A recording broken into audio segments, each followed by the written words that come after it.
The remainder, Chris? Right? 200. More the first one, 220. Got another 253.8. 120 grand a day. They got 3 pans of gold there. A 700-ounce week? More than anything. Our season total is 7381.1 for the season. Parker Schnabel hit the jackpot, unearthing millions in gold at his Alaskan mine.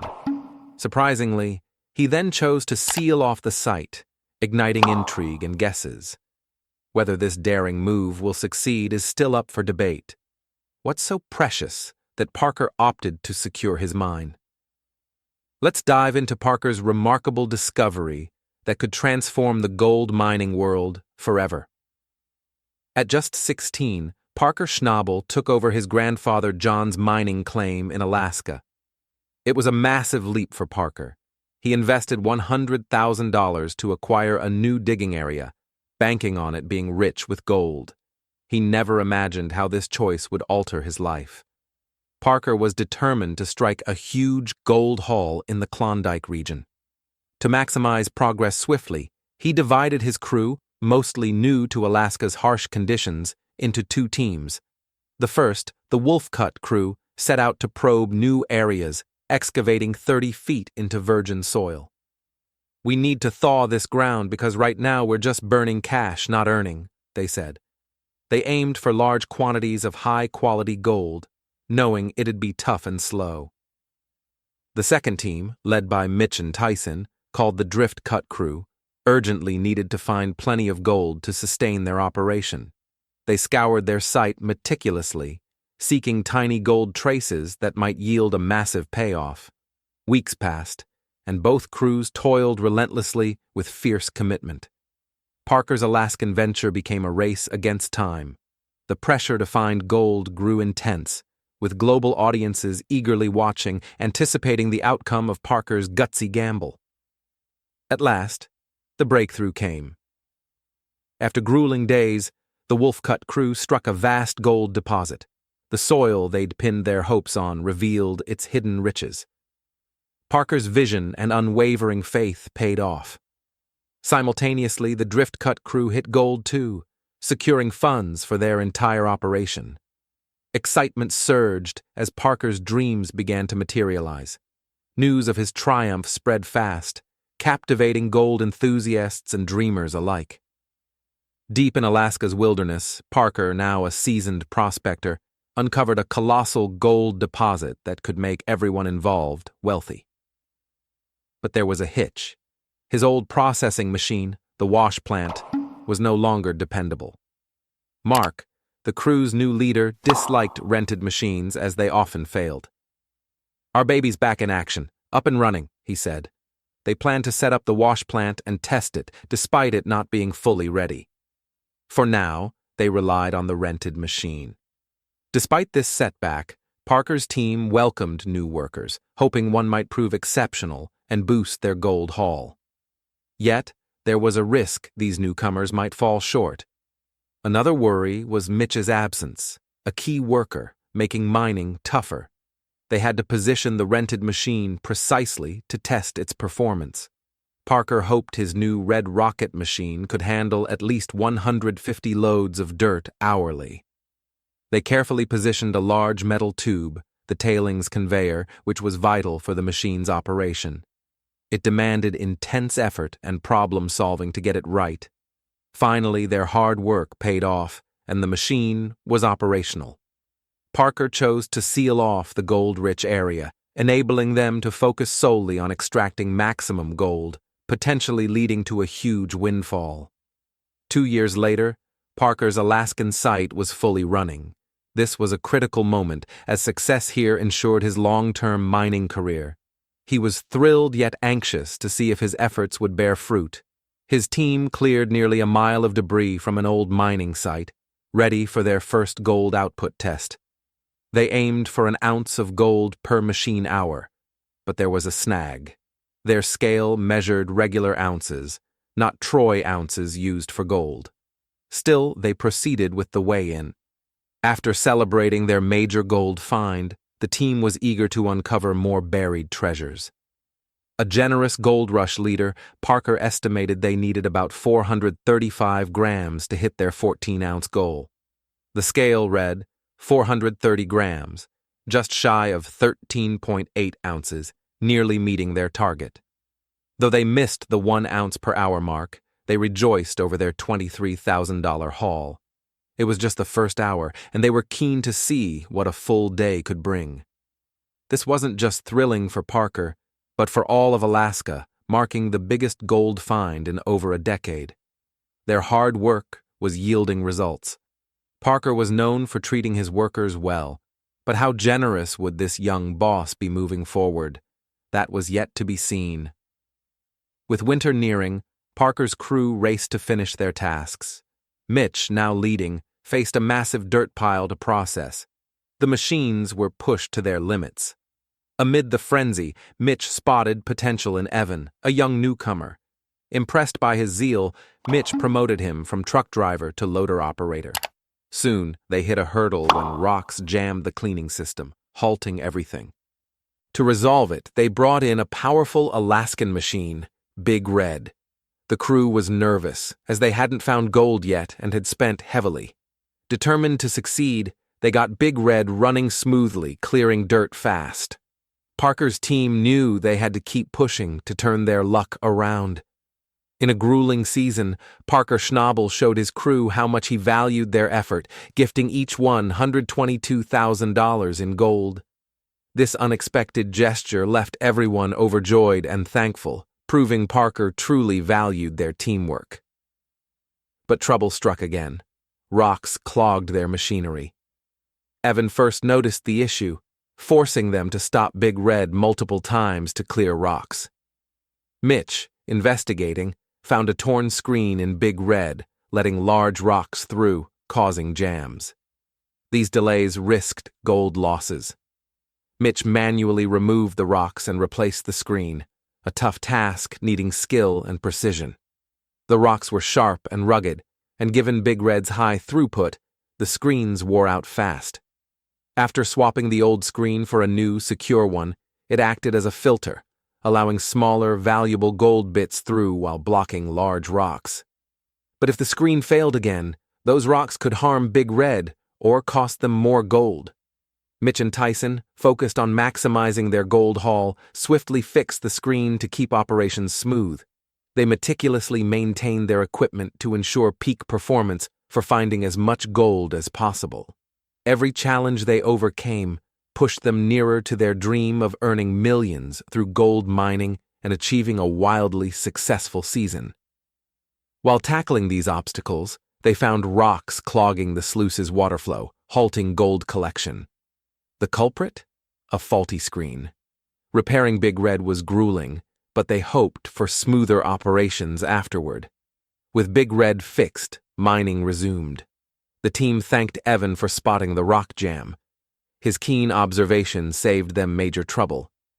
As leader, Mitch felt intense pressure but was buoyed by his crew's trust, deeply grateful for the opportunity. With their first win, Parker and his team faced fresh challenges that tested their grit and expertise. After a long struggle, Big Red was operational again. "All right, it's fixed. Didn't do much, but it's running, so we'll keep going," Mitch said, noting they'd monitor the superstacker closely. The machine roared back to life, proving their hard work paid off. Everyone sighed in relief with Big Red running, focusing on feeding it dirt. After a major gold find, the mine's entrance was sealed, but Parker's crew was determined to maximize their season. They'd cleared the sluice screen blockage, showing they could handle anything. As they pressed on, they were grateful for the chance and trust given to them. With Big Red humming, their goal was clear: extract as much gold as possible, each ounce bringing them closer to their target. In a fun moment, Mitch celebrated a fantastic birthday. Parker and the crew cheered him on, then stunned him with an incredible gift: a gold ashtray worth $122,000. Mitch was floored by the extravagant gesture. To keep morale high, Parker quipped that maybe everyone would get gold ashtrays one day. They toasted Mitch for his key role in reviving Big Red, showing deep gratitude for his efforts. Soon, it was time to see Big Red's true potential. The excitement was electric as they hoped for a big haul. The machine delivered 51.6 ounces of gold worth $90,000, a solid find hinting at a potentially massive week, maybe even $500,000. Buoyed by this, Parker chose to limit mine access temporarily. This marked a pivotal moment in their efforts, and they were eager to keep uncovering gold. As they forged ahead, Parker and his crew would tackle new hurdles, celebrate wins, and mine as much gold as possible. The thrill didn't end there. Another machine, Lucifer, lacking fancy meters, had been grinding away, yielding an impressive 210 ounces during a cleanout. Now came the exciting part, weighing Lucifer's gold. The crew watched anxiously as the scale climbed, 20, 401, 150, finally hitting a stunning 360.5 ounces, nearly $600,000 worth. The excitement was contagious, especially since Big Red, their main rig, was expected to deliver even more. With Parker raking in wealth and generously rewarding his team, questions swirled. What does this gold tycoon do for fun? What's his life like beyond the mines? The crew knew Parker was more than just a mining expert. They were all chasing gold, but they also wondered what drove Parker off-site. Gold Rush initially centered on his grandfather John, with Parker as a minor player. By season 2, John stepped back, and Parker took charge, aiming to amass millions. By 2020, his net worth hit an estimated $10 million, a testament to his success. Some say the show boosted his wealth significantly. A Reddit fan noted this, and Parker seemed to agree, musing about how his life might have differed without the show. Mining consumed so much of Parker's time that it strained his relationship with girlfriend Ashley Yule, leading to their split. He also missed out on educational experiences like honing workplace communication skills. He once hoped to study mining engineering in college, a dream he might still chase. Despite mining's demands, Parker found time for hobbies, though he kept some private. On Gold Rush, viewers saw his passion for mining and drive to excel. The show was a huge part of his life, but he sometimes reflected on alternate paths and future goals. Even with the grind and pressure, Parker carved out time for life beyond mining, revealing a different side of himself. Parker's life outside mining. In a 2018 online chat, Parker Schnabel, a young, successful gold miner, shared what he enjoys when not working. He loves visiting London to see how his TV show, where he's the star, is produced, watching the editing process, and catching up with film crew friends. Parker also enjoys traveling, playing in the snow, hanging out with his dog, and prepping for the next mining season. With a packed filming schedule, these breaks feel refreshing. When asked how he spends his wealth, noting he avoids flashy cars or mansions, Parker jokingly mentioned buying new bulldozers, but admitted he hasn't settled down and is still deciding where to call home. Despite his success, he remains grounded, much like the guy who first started mining. His efficient mining methods fascinate fans. Parker's setup ensures dirt and rocks are captured in the machine's core, keeping operations clean and effective. His passion for mining began young, learning from his grandfather, John Schnabel. John moved from Kansas to Alaska for a fresh start, served in the military, married, and raised 5 kids. After surgery in 1986, he took up gold mining to stay active. John appeared on Gold Rush occasionally, even working with Parker on site. In his later years, despite a tough cancer battle, John showed remarkable resilience, pulling through a health scare that worried everyone. John's early life. After high school in 1938, John worked at Weyerhaeuser Timber Company, saving for travel and learning sawmill skills. Meanwhile, his dad and brother James bought a sawmill in Haines, relocating it to Jones Point on a leased 20-acre plot.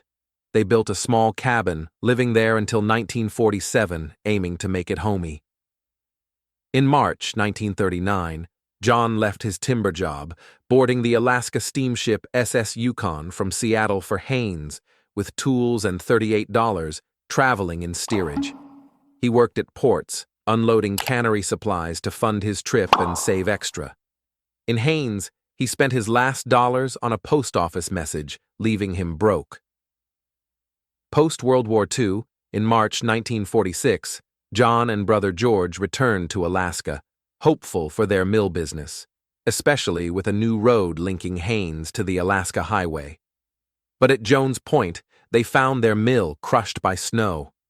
Worse, the landowner, Mr. Benson, had died, leaving no one to renew the lease. Hesitant to invest without certainty, John visited Juneau to consult a Bureau of Indian Affairs advisor who promised the air issue would resolve in 6 months. Could Parker's mine closure hint at more than just gold? Any hurdle they surmounted propelled them toward their ambition of amassing millions via gold extraction and enjoying a triumphant season. Amid solving these issues, they noticed stones obstructing the stream in their equipment, preventing gold accumulation. Surprisingly, a defective filter was responsible.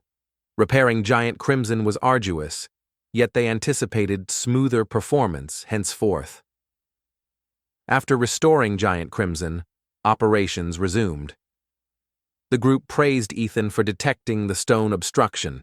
His vigilant gaze averted significant trouble. As foreman, Marcus bore heavy responsibility but felt comforted by his squad's confidence, appreciative of this grand chance. Following their initial victory, Parker and his team encountered novel obstacles that challenged their expertise and resolve. After prolonged effort, Giant Crimson functioned again. "Well, it's sorted. Barely tweaked it, but it's operational, so we'll proceed," Marcus declared, stressing they'd watch the megastacker closely. The apparatus swiftly resumed, validating their repair efforts. All rejoiced as Giant Crimson worked, concentrating on supplying it with earth. After a major gold strike, the mine's entry was sealed, but Parker's squad remained committed to maximizing their season. They'd resolved the equipment's filter blockage, proving their capability to tackle any issue. As work persisted, they cherished the opportunity and faith entrusted to them. With Giant Crimson operational, their primary aim was extracting maximum gold, each ounce advancing their goal. During a joyful moment, Marcus marked a splendid birthday. Parker and the crew cheered, then astonished him with a remarkable gift, a golden ashtray valued at $122,000. Marcus was stunned by the extravagant token. To boost morale, Parker humorously suggested everyone might receive golden ashtrays eventually. They lauded Marcus for his pivotal role in reviving Giant Crimson, expressing profound gratitude. Soon they tested Giant Crimson's full capacity. Anticipation surged as they hoped for substantial gold. The machine yielded 51.6 ounces, worth $90,000, a promising haul suggesting a potentially lucrative week, possibly hitting $500,000. Encouraged, Parker restricted mine access temporarily.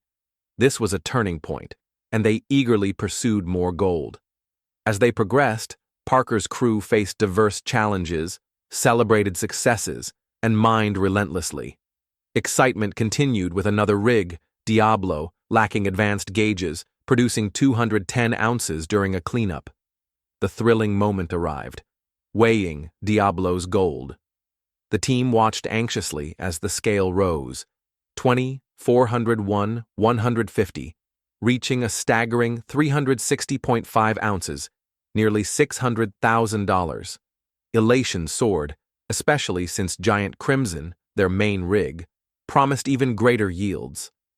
With Parker amassing wealth and generously rewarding his team, questions emerged. What does this gold mogul do for leisure? What's his life beyond mining? The crew knew Parker was more than a mining expert. While chasing gold, they pondered what fueled Parker off-site. Initially, Gold Rush highlighted his grandfather, John, with Parker as a minor player. By Season 2, John retreated, and Parker led, targeting millions.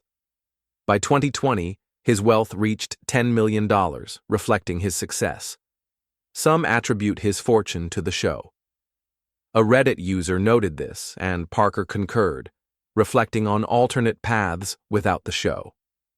Mining consumed Parker's time, straining his relationship with girlfriend Ashley Uhl, causing their breakup.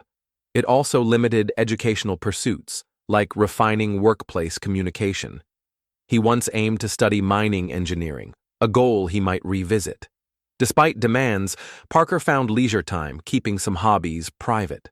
On Gold Rush, viewers saw his mining passion and drive. The show shaped his life, but he contemplated other routes and future aspirations. Beyond mining, Parker revealed another side: Parker's life beyond mining. In a 2018 online chat, Parker Schnabel, a youthful, accomplished miner, shared his off-duty passions. He enjoys visiting London to observe his TV show's production, watching editing and reconnecting with crew friends. Parker loves traveling, snowplay, dog time, and preparing for mining seasons.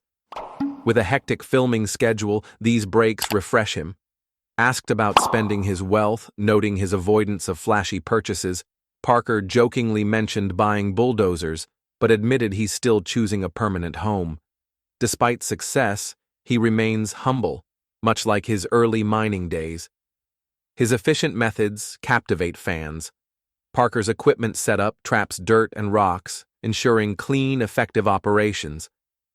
His mining passion began young, mentored by grandfather John Schnabel. John relocated from Kansas to Alaska, served in the military, married, and raised 5 children. After 1986 surgery, he mined to stay active.